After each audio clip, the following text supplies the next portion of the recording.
এই কাজ থেকে ফেরার পথে একটা জবা গাছ সঙ্গে করে কিনে নিয়ে ঘরে এলাম। তো বন্ধুরা, আজকে আমার সকাল 6টা থেকে ডিউটি, তাই দেখো আমি ভোর 5টার সময় ঘর থেকে বেরিয়ে যাচ্ছি। আর বেরোনোর আগে আকাশটা একবার দেখে নিলাম পরিষ্কার আছে না মেঘলা আছে, কারণ প্রতিদিন যখন কাজে যাই রাস্তায় যাওয়া মাত্রই বৃষ্টি এসে যায়, আর বৃষ্টিতে জামা কাপড় ব্যাগ জুতো সব ভিজে যায়।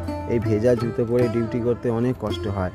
তো তাই দেখো আজকে অনেক সকাল সকাল উঠে পড়েছি আর একটা সাইকেল এনে নিচ্ছি, ঠাকুরকে ডাকছি যেন বৃষ্টি না এসে যায়।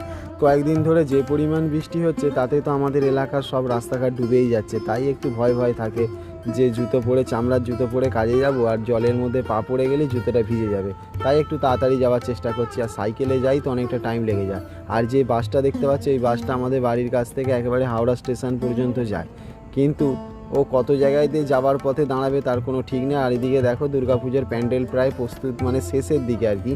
তো আমাদের বাড়ি থেকে কাজে যাওয়ার, যেখানে কাজে যাই সেখান পর্যন্ত প্রায় 20-25টা প্যান্ডেল পড়ে যাওয়ার পথে।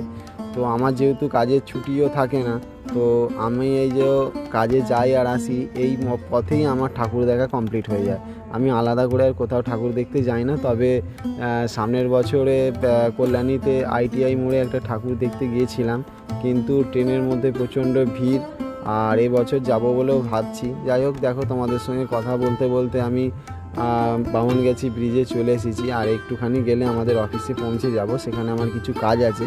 তো দেখো আমি পৌঁছে গেছি, আমাদের 6টার মধ্যে আসতে হবে, তার বেশি হয়ে গেলে আবার পানিশমেন্ট অপেক্ষা করে। তো ভয় লাগে কি আবার পানিশমেন্ট, মানে সেই 2টোর সময় যখন ছুটি হবে তারপরে 2টোর পরে আবার দেখা করতে যেতে হবে। কেন আমার লেট হলো তার কৈফিয়ত দেওয়ার জন্য। আর প্রতিদিন কৈফিয়ত দেওয়ার সময় আমাদেরকে অনেক কথাও শুনতে হয়, তাই আমরা চাই না যে কোনো কারণে আমার লেট হয়ে যাক, তারপর কৈফিয়ত দিতে যাই, তারপর কারো কথা শুনি। কাজও করব, লোকের কথাও শুনবো, এগুলো আমার একদম ভালো লাগে না। তো যাই হোক, তোমাদেরকে দেখিয়ে দিলাম এটা হচ্ছে আমাদের অফিস। আমি এখন অফিস থেকে বেরিয়ে গেছি, আর এখান থেকে বেরিয়ে সোজা চলে যাব নিজের কাজের জায়গায়। তো এখানে দেখো কাজের জায়গায় চলে এসেছি।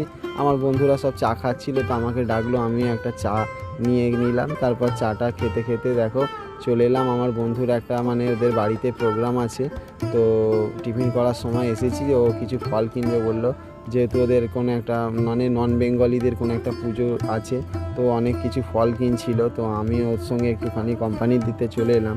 তো তারপর দেখো পুজো হয়ে যাবে, মানে ফল কেনা হওয়ার পরে আবার এখানে সালকিয়ার সবথেকে বড় শীতলা মায়ের মন্দিরে চলে এলাম, সেখানে বড় মাকে দর্শন করলাম। আর এখন দেখো কথা বলেছিলাম সকালবেলা যে বৃষ্টি হচ্ছে কদিন ধরেই, আর দেখো প্রচুর পরিমাণে বৃষ্টি এসে গেছে। এখন প্রায় ডিউটি শেষের দিকে, আর এত পরিমাণ বৃষ্টি হচ্ছে তোমাদেরকে কি বলবো, কোথাও একটু দাঁড়ানোর জায়গা পর্যন্ত নেই। যাই হোক, অনেক কষ্টে ডিউটিটা করে নিয়েছি।